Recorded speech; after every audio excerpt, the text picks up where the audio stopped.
I want to show you 3 knife techniques that I learned from spoon carving that apply really well to bushcraft skills. The first is the pivot cut.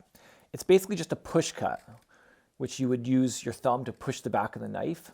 But what I want to emphasize here is using your thumb as a pivot point by putting your thumb on the back of the handle and then using your pinky to put pressure on the back of the knife.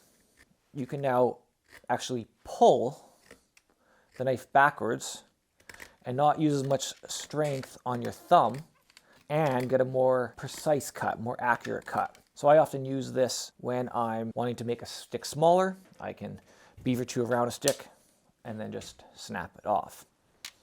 The second technique I want to show you is a paring cut, or as Yogi Sundquist calls, the skew cut. And the skew cut's a great name because you do want to pull the knife at a skewed angle, not try to push it through the wood. Now I know this looks dangerous, the idea of cutting towards your thumb. As kids we're always taught, never cut towards yourself.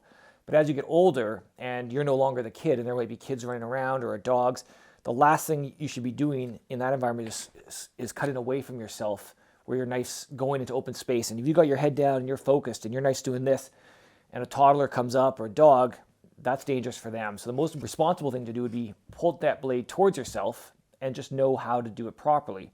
So when I'm cutting towards myself, my thumb is not in danger. This is what's happening. No matter how much force I put, my thumb's out of range. So when I put that stick in between, I'm either using the tip of my thumb or else I'm using the lower part of my thumb.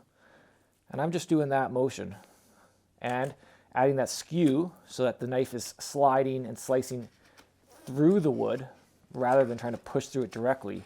So the last technique is a pull cut. I want to be in this position.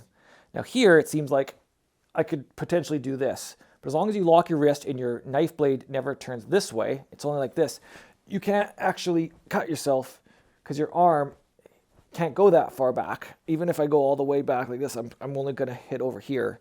So that actually makes it quite safe to cut towards yourself, keeping your elbows locked in tight.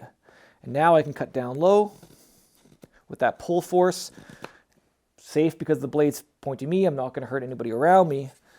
Rotate that around and just cut those fibers across again, straight down. And now I've got myself a little crescent notch. Crescent notch is something you might want to put in a stick to stop a pot handle from sliding down it. So hopefully those are helpful. So many things you can do with these incredible knives, and I encourage you to get out in the woods and find a stick and make something. Have a good day.